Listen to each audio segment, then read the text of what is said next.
All right, now we start the music. Oops, let's actually start from the beginning. This is an interesting day here, folks.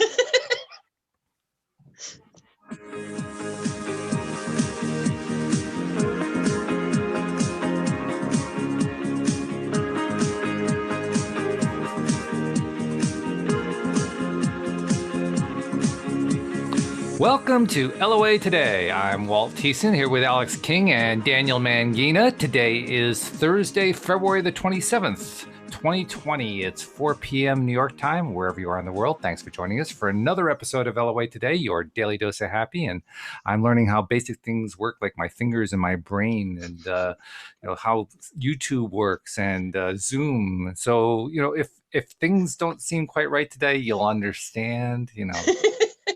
We have very understanding listeners. I really appreciate that. I think we need a cheeky rampage to get started and get you back in the groove, Walt. Oh, okay. Ooh, okay. All right. You first. I'm so grateful that Walt is not dead. Damn it, that was mine.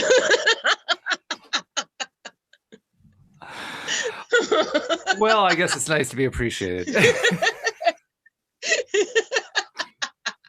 I'll quote you what I quoted before the show. Like Mark Twain said, rumors of my demise are greatly exaggerated. I'm just leaving it at that. Good. No, I was wrapped up in the programming project and I lost track of time. And Alex, immediately went into disaster mode. Yeah. Yep. So that's all right. Well, it's good that somebody did, because otherwise we would have just sat here. That's true. I've got the go button. We were having a good conversation. We just don't have the buttons to make it go live.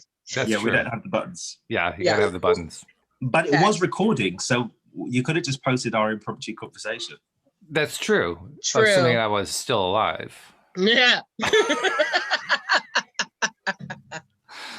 There is a glitch in the plan.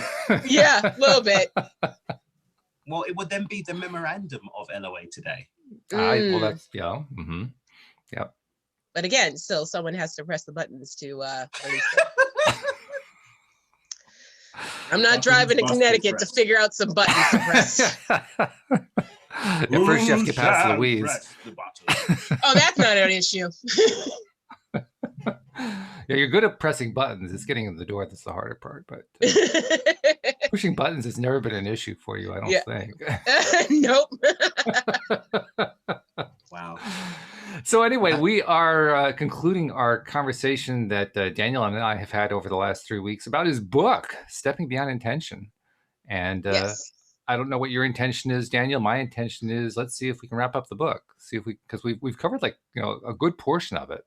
Don't you? I mean, we did your main stuff last week. The last 3 or 4 chapters were pretty much tying it all together, aren't they? Yeah, tying it all together, showing how it relates specifically. I gave guidelines and stuff, specific creation points throughout the book, but starting to weave it together and give people a coherent thing that they can start to use to cycle through the steps, right, and show how it crosses over with other modalities and so on and so forth. So give us some samples. So, I mean, the 4-step process is something. It's understanding that the 4-step process is ongoing until it's happening automatically, so you don't have to consciously do it. So when it feels uncomfortable to be out of the present moment, when it feels uncomfortable to be in a situation and feel yourself wanting to blame another person, place, or thing, when it starts to feel natural for you to connect to, consciously feel yourself wanting to connect to the end result as a present possibility versus a may or may not be. When you start to hear your internal language changing, that's when you're starting to really start stepping beyond intention and being beyond intention. And that's when we move on to alchemic life creation, which is the next step of the work.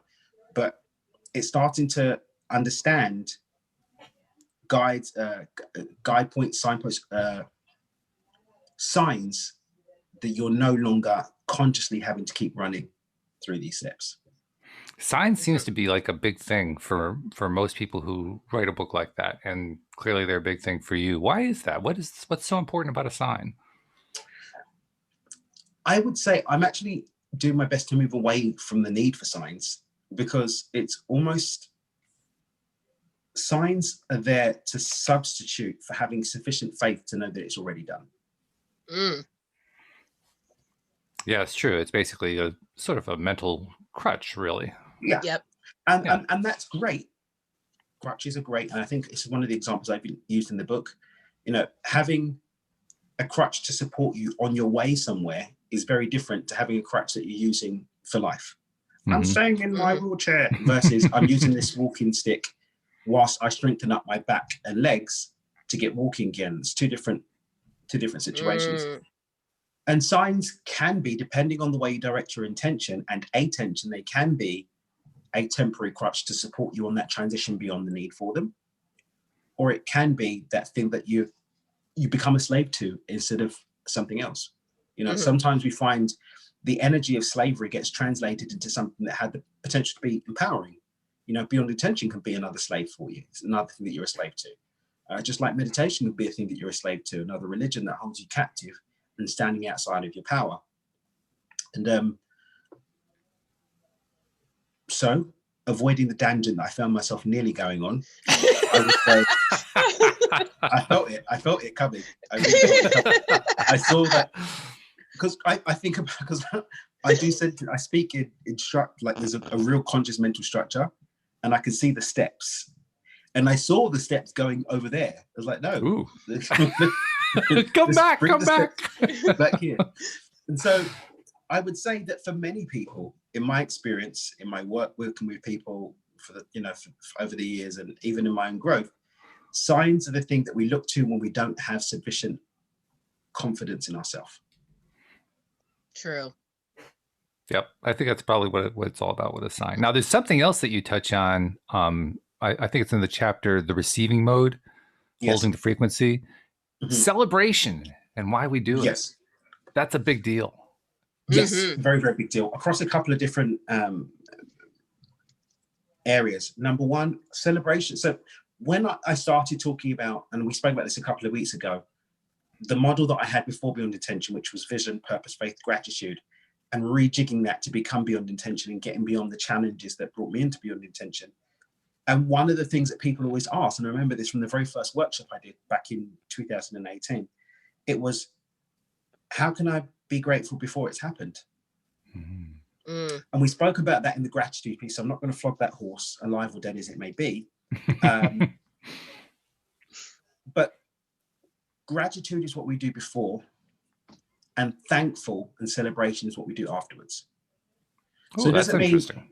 So does it mean that when someone does something for me, I don't say anything because I was really grateful before? Thanks, mate. I gave you thanks earlier. You may not have heard it, but it's in the field. So been there, done that doesn't cut the.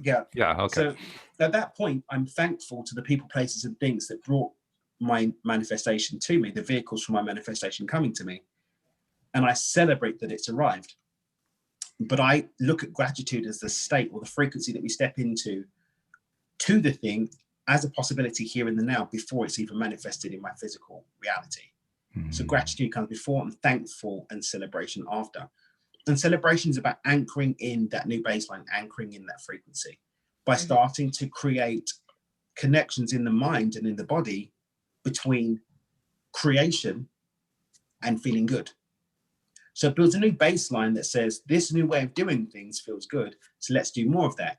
So it's a way of shifting the program and having your mind and body and your soul or spirit, if you will, working in unison towards the positive payoff that we start to give them a taste of with celebration, so that the cravings, the addiction starts to be to that positive uplift of celebration versus being down in the dumps, complaining, stress, and so on and so forth. And you gave a couple of examples in the book to kind of illustrate what the celebration process is all about. One was somebody celebrating going to her favorite coffee shop and getting a decadent cake. And the other one was driving experience for a race car driver driving a Formula One race car. Two quite different kinds of celebration going on. Both of them real examples from people that I've worked with over the years. Yeah. So I like both of those examples. So here's the thing that I found is that people, before taking the time to actually think about it for themselves, make celebration about what the world says they should be doing to celebrate. Oh, I'm celebrating. That means I'm supposed to have a party. I'm supposed to go and get drunk. I'm supposed to drink champagne, Mm-hmm. I'm supposed to buy something expensive. When oftentimes celebration for you can be something as simple as having some time for yourself and having a decadent cake and people watching in a coffee shop, or just having a warm bath, a hot bath with your favorite oils and your favorite music, and just having that time for yourself and just feeling good. Celebration, I define as doing an activity that makes you feel really good, genuinely feel really good, whilst holding a clear cognitive connection to the action that you just achieved, to the thing you just achieved. So you're creating a connection. So there's no specific way to celebrate. Everybody's going to have their own things that make them feel good. But whilst you're doing it, you're honoring and connecting specifically to what you've just manifested or what you've just done. That's a really good phrase you used too, supposed to. Because you talked earlier about signs. There's a sign right there. The moment that you're saying supposed to, that's a sign that, wait a minute, your vibration level needs some work. You're not there. You got to get that celebration up. Yeah. Definitely. So yeah, supposed to. And that, I felt that one. I've had that one. Well, yeah, okay, I'm supposed to be doing something now. What am I supposed to be doing? Much too intellectual at that point. Much too intellectual. Yeah. So, okay. And then you told a couple more stories, shared a couple more vignette type things about clients, and you kind of reiterated the 4 steps, but you did it from the perspective, well, not from the perspective, but kind of tied into a book, Psycho-Cybernetics, Maxwell Maltz. How was that connected? That I wasn't quite clear on that. How does that tie together?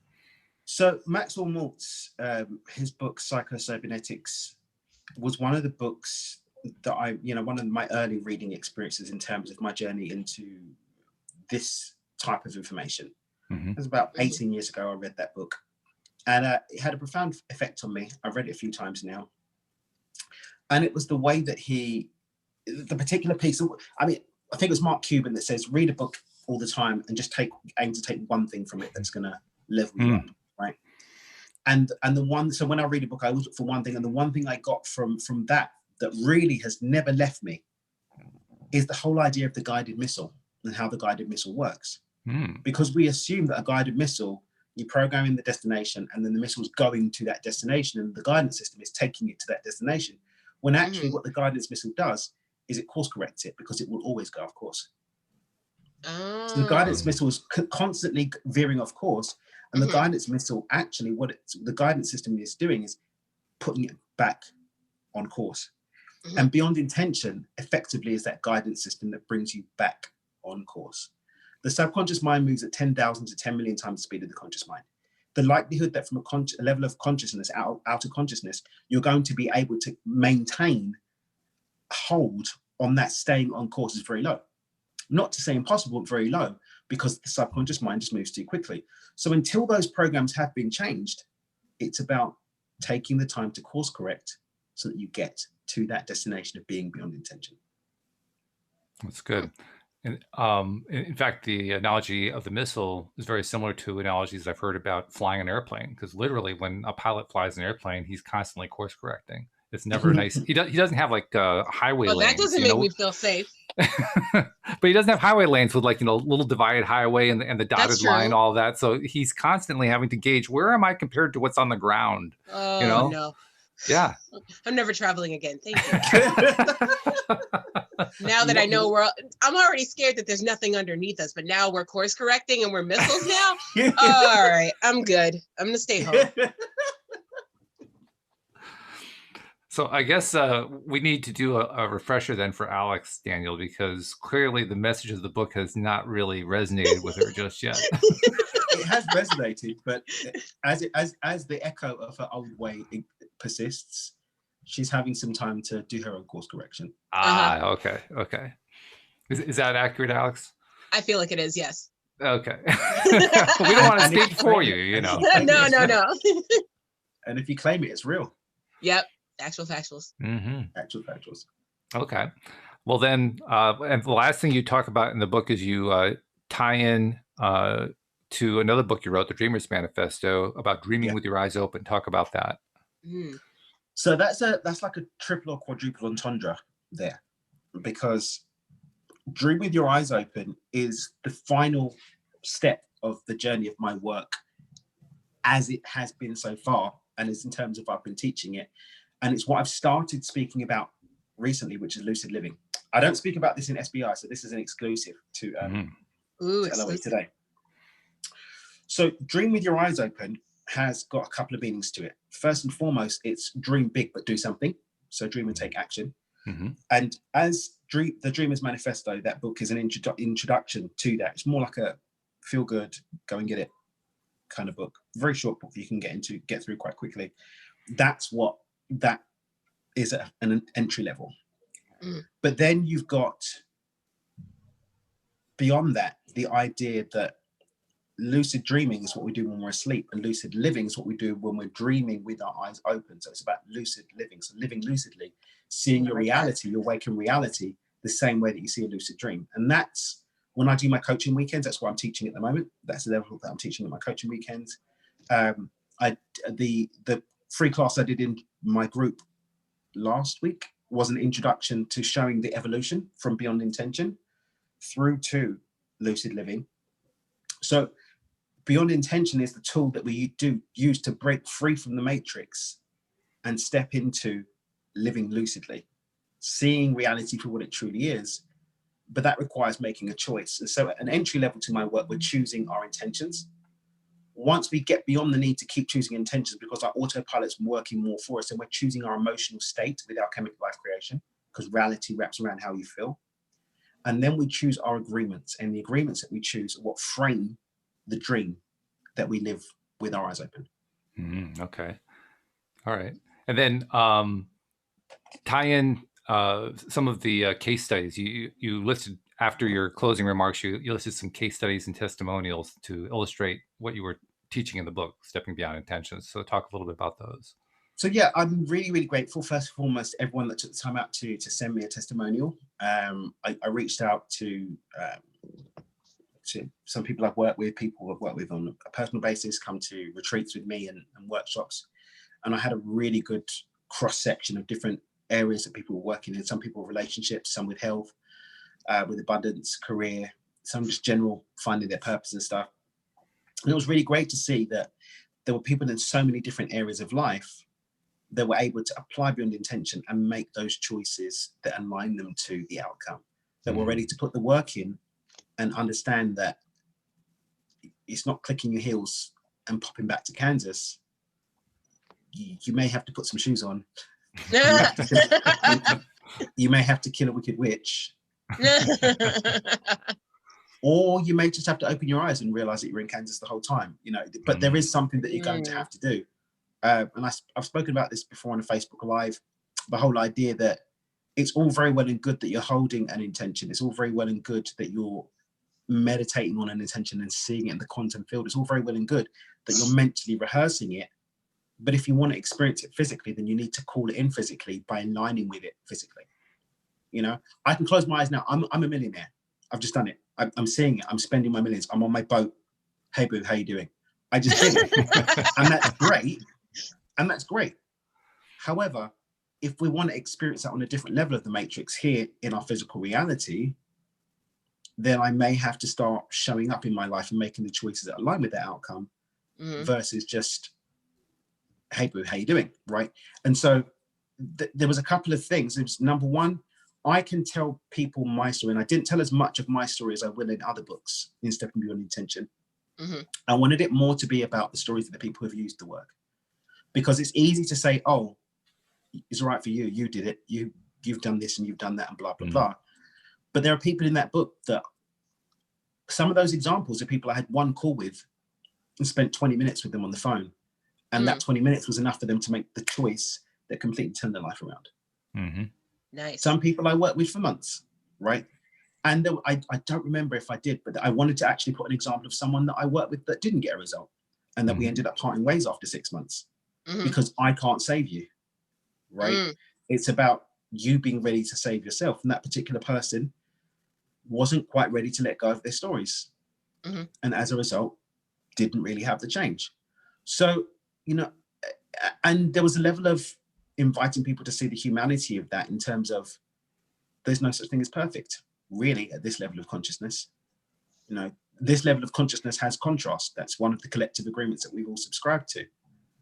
Is it possible to transcend that? Yes, but I can't do it for you. You can only do it for yourself. And so it was giving people the opportunity to see that the different things that are possible, not just doing my work, but just bloody working on a way that serves you. My other half, Olga, she doesn't really jive with my work. It's not airy fairy enough for her. She likes a bit more la, la, la. I'm too like bricks and mortar for her. And that's great, but she does her work and she gets her results doing her work. There's some crossover. Sometimes like she uses beyond intention tools to a certain level, but you know, she's more deeply into, she does a lot of Dr. Joe work. She loves Dr. Joe's work. Paul Selig is another guy that whose work we follow. She loves his stuff and she's really game for it. And that resonates with her more, you know. And a big call for me, and it's one of the things I love about my teacher, Dr. Joe Dispenza, is that not saying you have to do my work, but you have to do the work that works for you. Because truth just is, and that truth will be spoken in many different languages. And it's about finding the language that resonates with you to the point where you're ready to make the choice to show up in alignment with who you want to be. And that's what that section was really all about. Okay, that's good. So a good book that you put together and has gotten quite a bit of mileage for you, which is really good. Great reviews. I want to pick up on a couple of the concepts that we were just talking about now and kind of expand on them a little bit. The first one is the lucid living part, because I don't think I'd ever heard that phrase before. And, Never. And lucid living is really what it's all about. So let's go into that a little bit. And then the other thing that you touched on, I can't remember how you described it, but well, I'll get to that in a minute. Let's do the lucid living part first, and I'll see if I can remember how you describe the other one, so I can be lucid about that as well. So basically, I allow myself to be very guided in the way that my work evolves, and recognizing that although I describe it quaintly as my work, it's not my work. It's just truth that I over time allow the work that I do on myself to mix into a cacophony of concepts and ideas that other people might learn from too. So it's not my truth, it's just truth. You know, I was actually speaking to Olga about, you know, a guy who was a friend of mine who got upset with me because in my dreamer journals, I've got a journal I designed that supports the work with Beyond Intention. There's a gratitude and intention section, and he's got a book that he wrote that speaks about gratitude and intention, and he said I stole his idea. Oh, wow.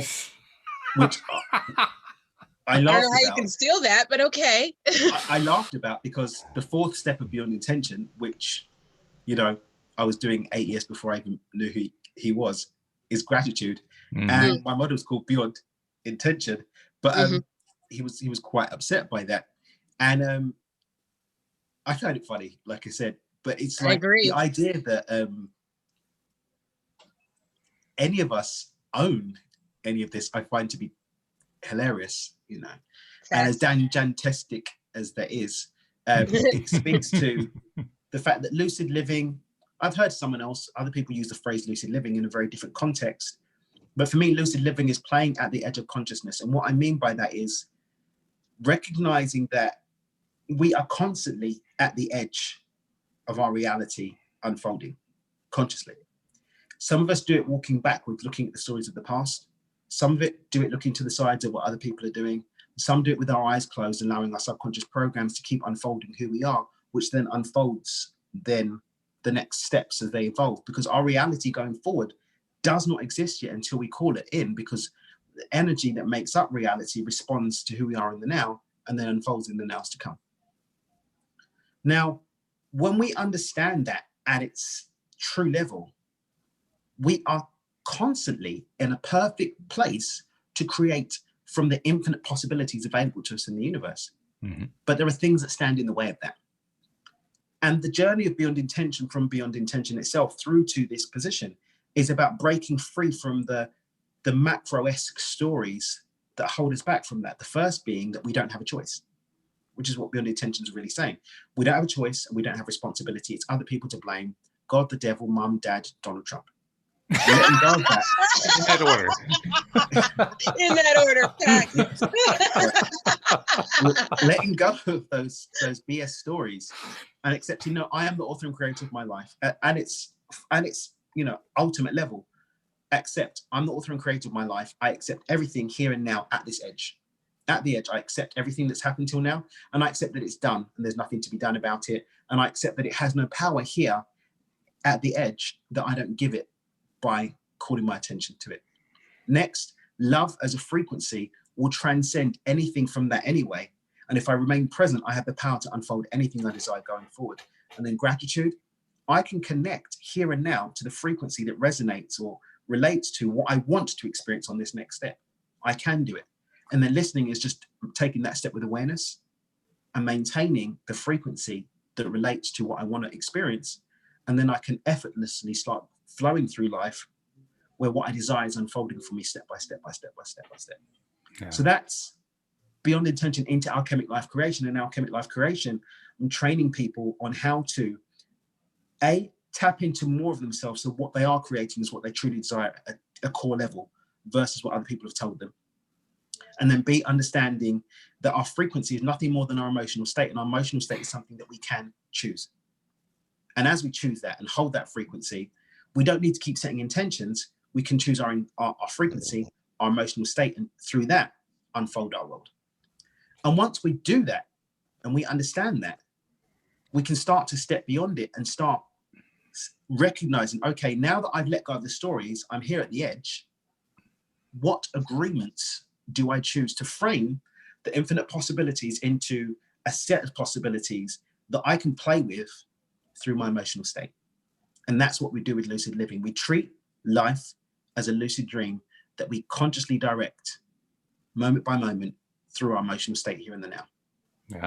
Yeah. And that was actually a big breakthrough moment for me. First of all, recognizing that, my God, I really can control my emotional state. I literally went through, the first 40 years of my life thinking that I couldn't. Seriously, and then to do an experiment and fail, and do another experiment and fail, and then do one after like 4 or 5 failures and succeed. And let me tell you, success was measured in a really, really small measuring stick. I mean, we're talking millimeters, but I got it to shift consciously. And I said, wow, I didn't know you could do that. I thought my emotions were completely dependent upon my external environment. So that breakthrough moment for me was big. Now, that may not be, as impactful for other people as it was for me, but for me, that was a big one. That was. But it doesn't matter. It doesn't matter. It doesn't matter. That's what I was saying. Yeah. Whether you win by an inch or a mile, it doesn't matter. And it doesn't matter. And their stories don't matter. What matters is your story. Yeah. And it's the stories and the groups. At every point in our life, we're unfolding our reality based on choices. And we can step into deeper dominion over our reality based on the type of choice that we're making. And the point that I've reached in my own journey and that I share with others now is that of choosing our stories and our agreements. Time is an agreement. Death is an agreement. Colors are an agreement. Some of them serve, so why am I going to mess with them? They work for me. But it's just consciously flicking through those agreements that show up in our lives and saying, do I choose this one? And just consciously choosing and selecting, stepping into that fullness of creative responsibility. So yeah, that's what I'm really working with people when they come to my weekends and stuff. We do like a crash course through the other two. I normally do some work with them beforehand as part of that, and then we spend that weekend just teaching them, giving them access to the agreements and how to change them, how to change and choose those. For me, I love the fact that you were mentioning story again too, because that was really tying into what I was thinking of as the second topic. So I'll just call the second topic the story that we tell ourselves, because to me this is something I've actually wanted to revisit here on the program and have tried to do on a number of occasions with some degree of success. But I want to find a way to make it a permanent feature of each show, because it's kind of like this kind of comes out of the conversation I had with Louis on Monday, Louis D'Souza, because Louis's big point, and it's a wonderful point, is that contrast is wonderful, because contrast is where we learn exactly what it is that we don't want. And he's right. I mean, because that without contrast, how would we know? Right. It would not be possible to know. Yeah, it's perfect. But we also have to go a step beyond that. It's not enough to say, I don't want that. I definitely don't want. I want to not have that. That's one thing. But then you got to say, well, what is it that you do want? Right. What is it that you like? And then you got to start vibrating to it. And that involves the storytelling. That's where the telling the new story comes into it. Mhm. And I noticed in myself, and I think it's true in most people, most of us don't really understand how to tell a story. First of all, we get blown away by the idea, well, oh my God, I have to tell a story and there's a whole science to it. And I have, I'm going to leave the characters out and I'm going to screw up the plot and so forth, not realizing that we're way overcomplicating it. Mm-hmm. But even more than that, we know how to tell the stories that we've always told ourselves. We know how to play those old tapes. They're easy. Creating the new ones, that's where people blank out. So Mhm. I want to find some way of incorporating storytelling skill in the podcast on a regular basis Ooh. as a way of both illustrating to listeners how to do it and just doing it. Mm-hmm. Because so much of what we do here on the podcast, and I'm not tearing down what we're doing here on the podcast because I've been enjoying doing it for 7.5 years, but so much of what we do is analysis of what we were doing right or what we were doing wrong. Mm-hmm. So little of it, by comparison to what I would like, actually, it's quite a bit compared to what other shows do, but compared to what I would like, so little of it is about actually creating the new story right here on the show. And I want to do more of that. Okay. So let's talk a little bit about stories as a kind of a way to get that going. And I don't have a clear format in mind. I don't have any clear sense of how I want to get this going, but I want this to be a regular thing somehow where we're telling the new stories in our lives, where we're helping listeners tell new stories in their lives, where we're just, showing how you invent a story, how you create a story out of thin air. That is your new story. Mm. Aren't you demonstrating it right now? I kind of am, yeah. Yeah. Aren't we doing it right now? We really are, yes. Right now. Yeah. So welcome to Now, and in this Now, we are going to create stories starring Now. Okay, here we go. I mean, for me, one of the things that I say at the lucid living level is that everything is a story. Mm-hmm. Mm-hmm. Everything's a story. It's just some serve a conscious intention and some serve an unconscious intention, but everything is a story that's serving an intention. Mm-hmm. Absolutely everything. Your relationship to yourself, the relationship that we're having here, my relationship to this computer, my relationship to this pen, everything is a story. And those stories are comprised of agreements. And those agreements are the narrative that the blueprint of the universe, the blueprint of our that's going out to the universe is playing on the back of. So the context is everything. And for me, the story aspect isn't even that complicated.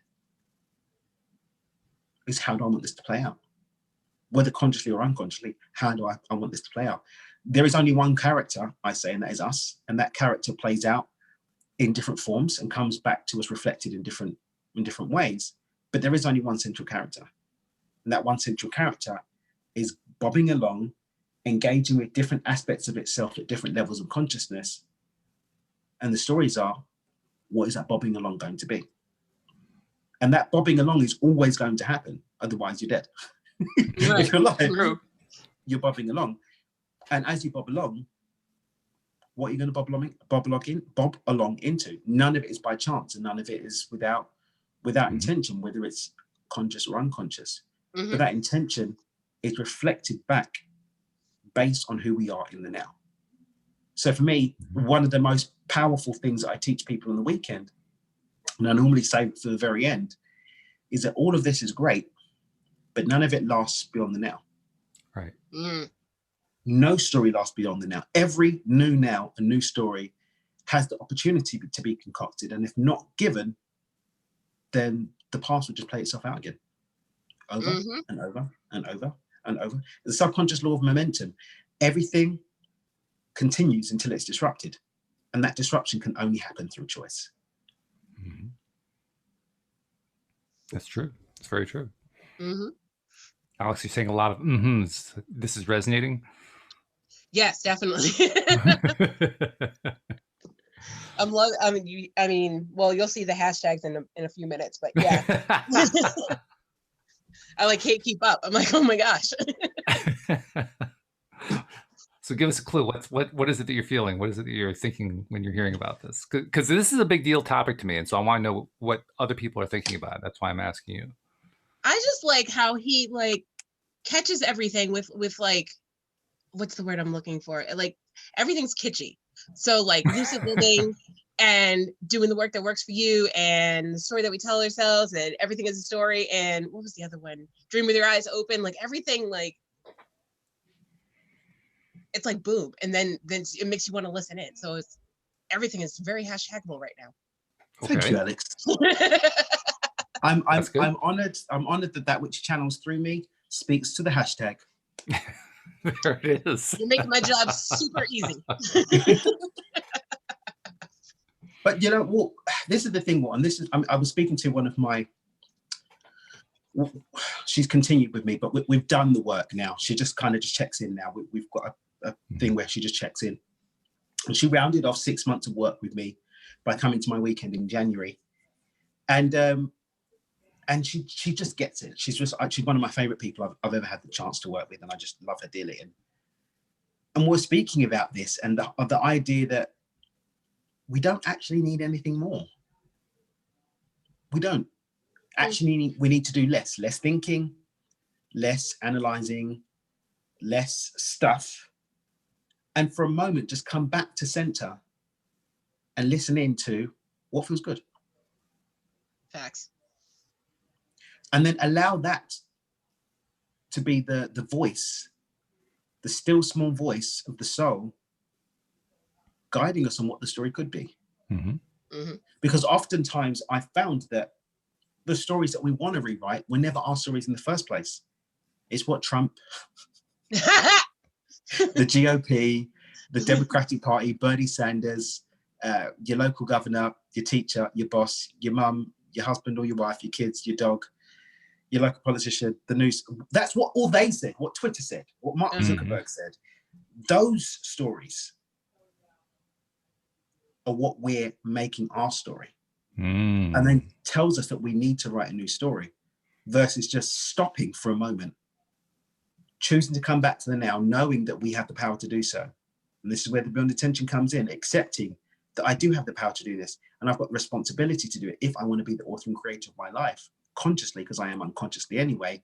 And then in that space of nowness, just ask, what the hell feels good right now? Mm-hmm. Yeah.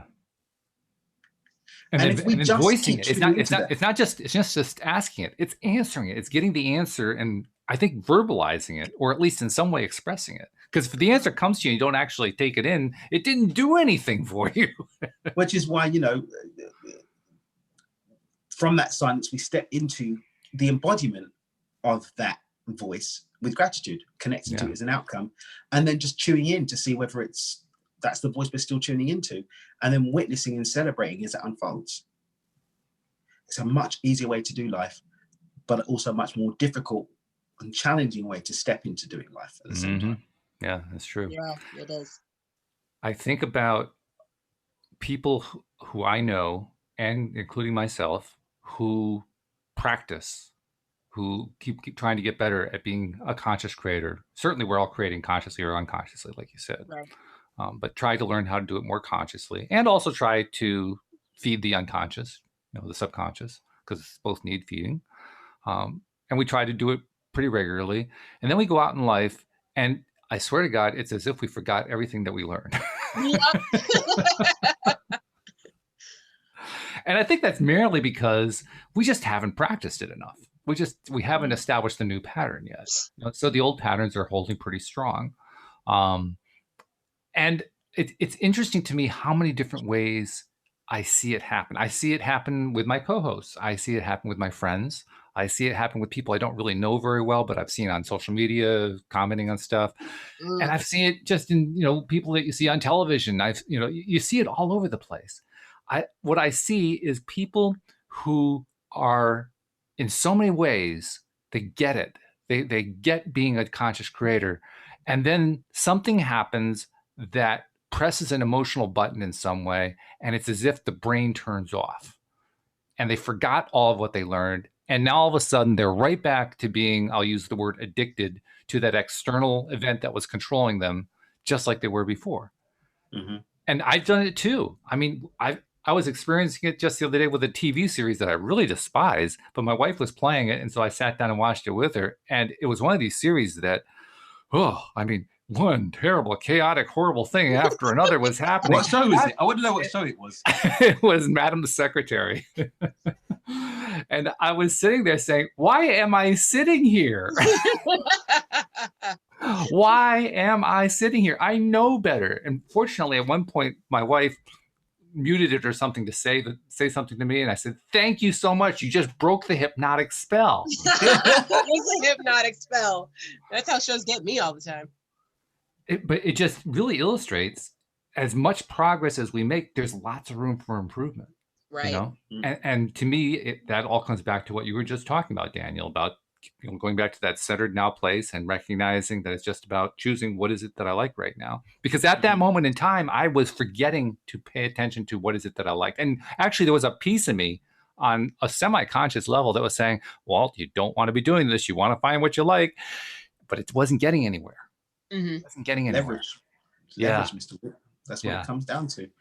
And I think the sooner that people understand and know that nothing is by accident, nothing is by chance that you're doing, nothing was forgotten.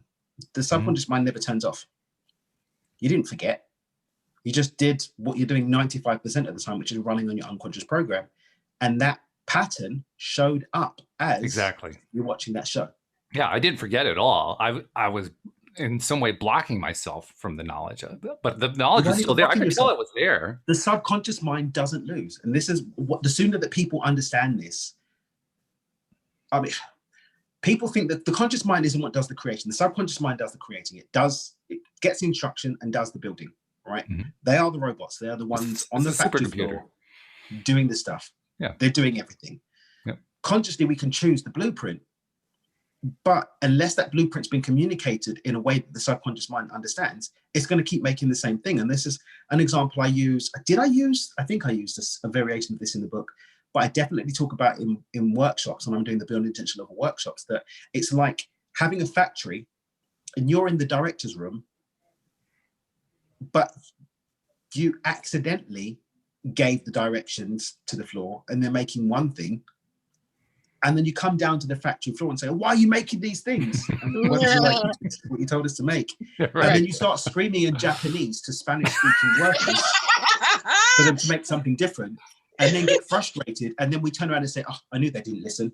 Everything goes terrible. And then go back into the office, look and just spend the rest of your life complaining about the fact that the Spanish-speaking people didn't understand the Japanese instructions about the Italian silk that you wanted made into that particular thing. Whereas if we just take a moment to stop,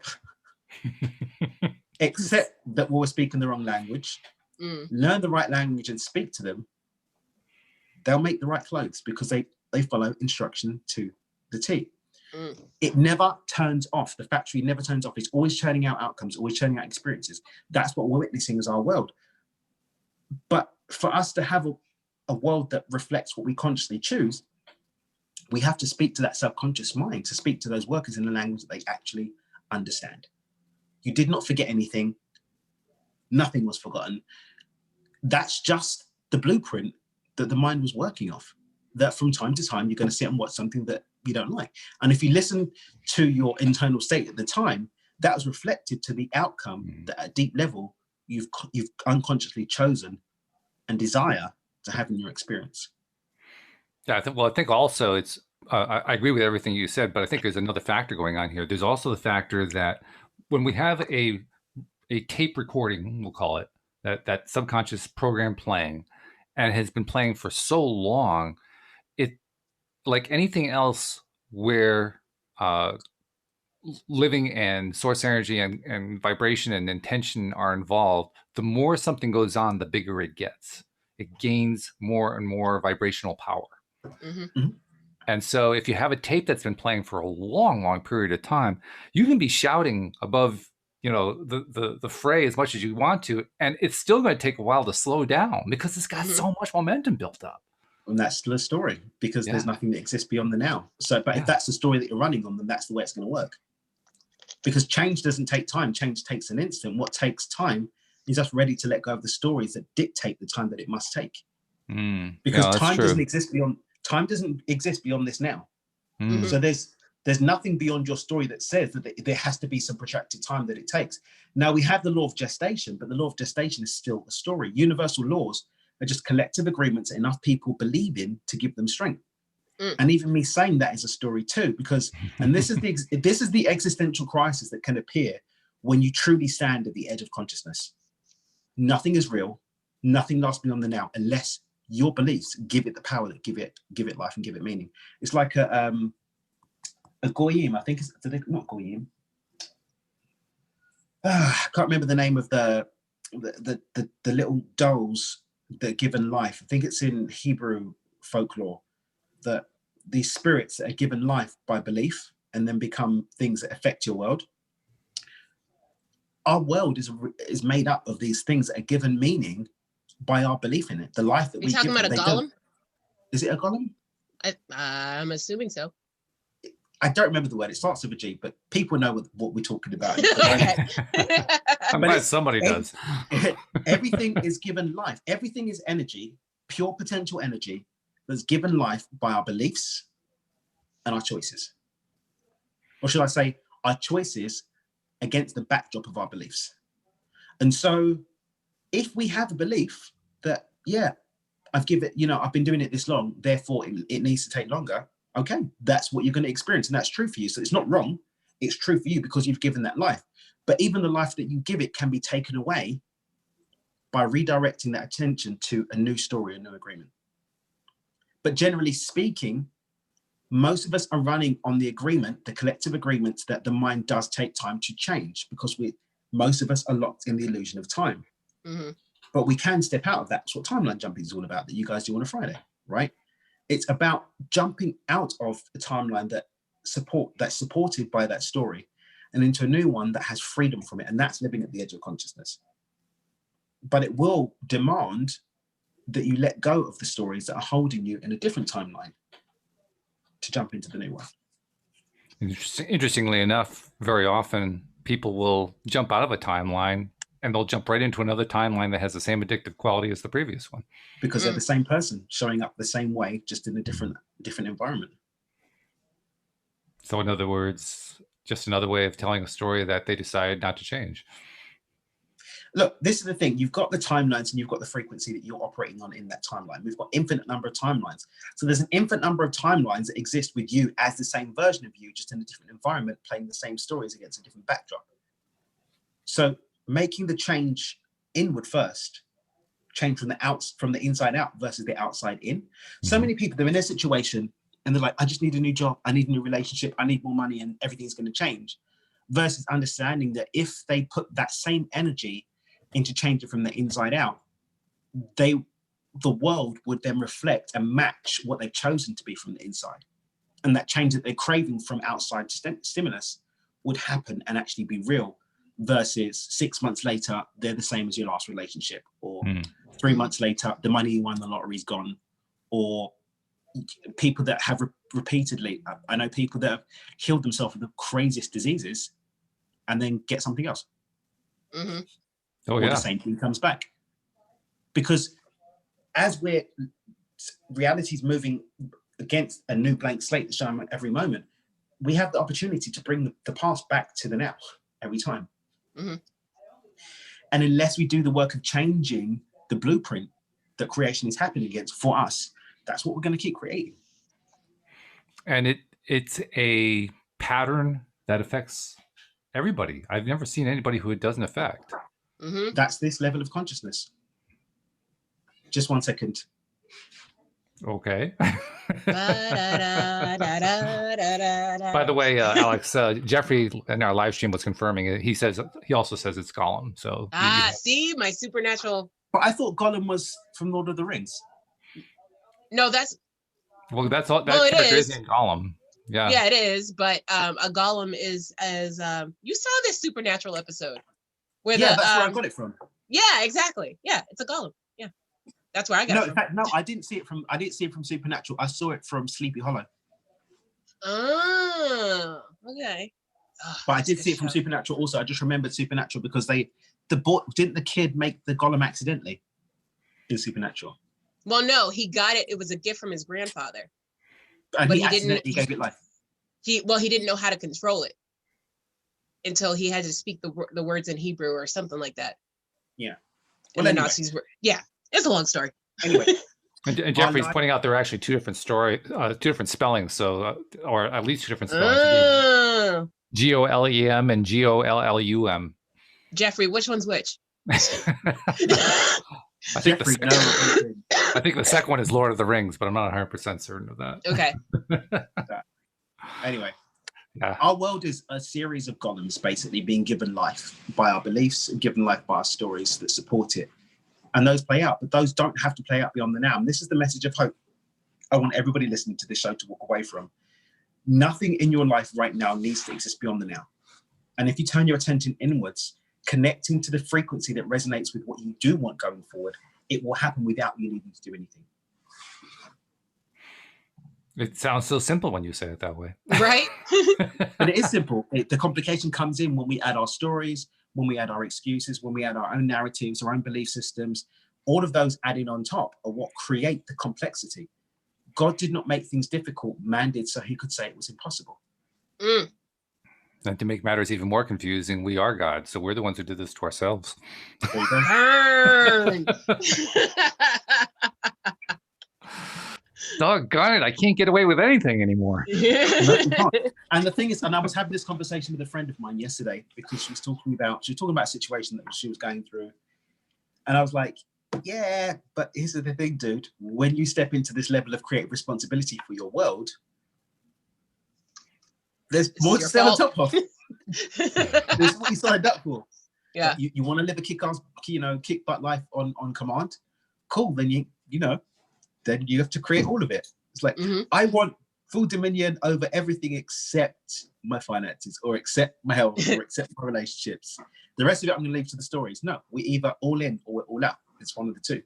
Yeah. You're either creating or you're not.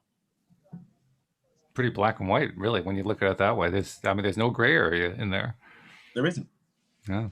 Unless we create the story of being the gray area, but then the creation's still happening just at a subconscious level. And there's the rub. That's also the contrast.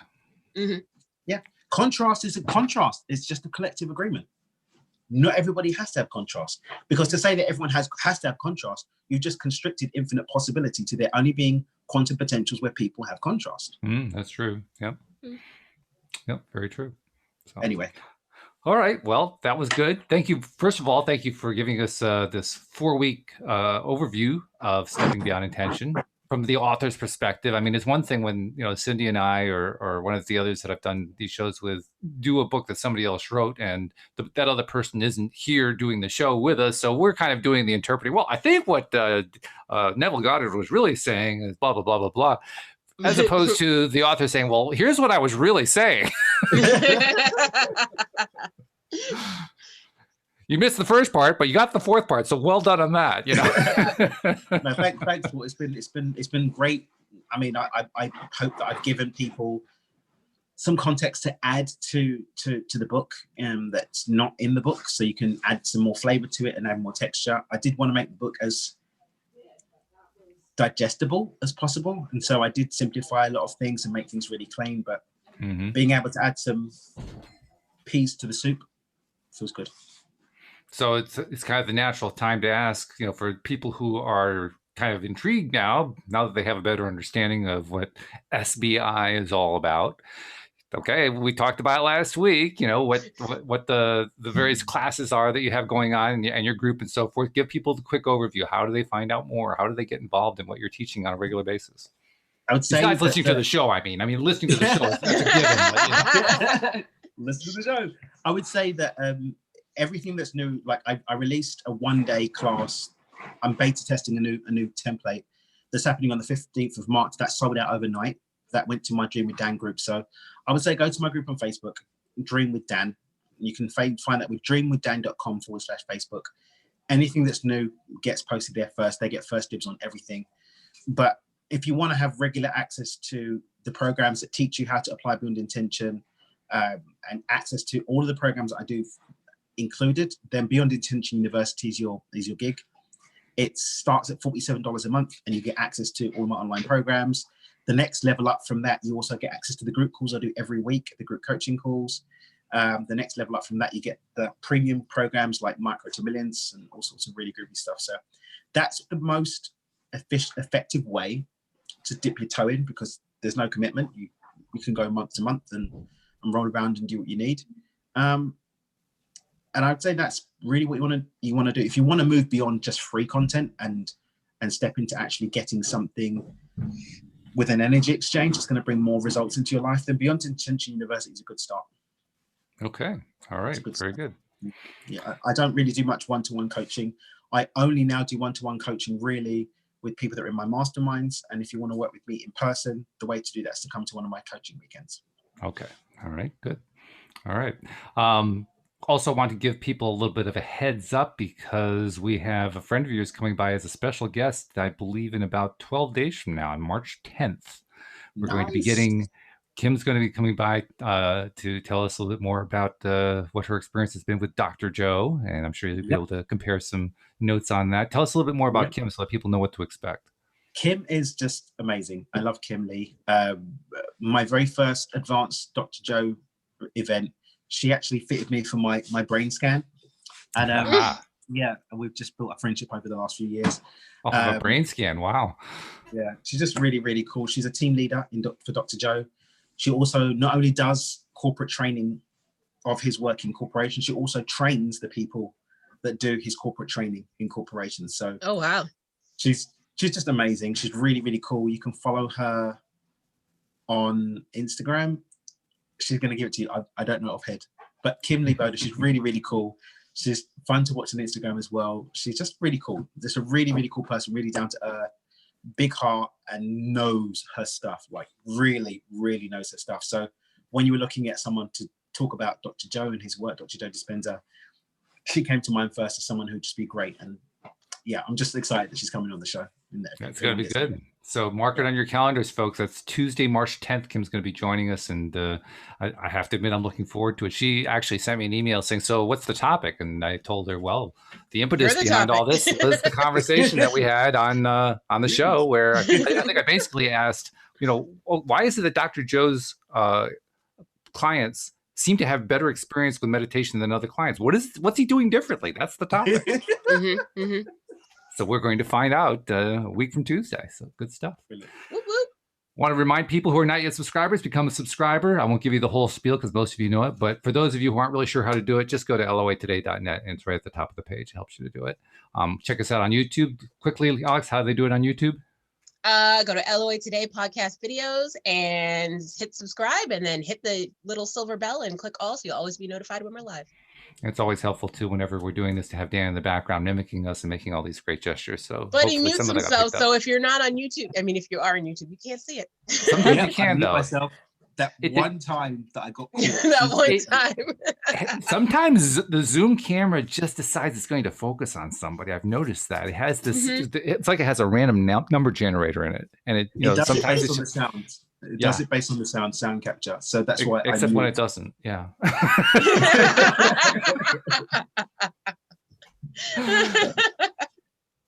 But it's been great. Thank you so much. Thank you, Alex, for your insightful comments as usual. Thank you to our live streamers, and especially thank you to our podcast listeners as well. We will see you all next time here on LOA Today. Goodbye, everybody.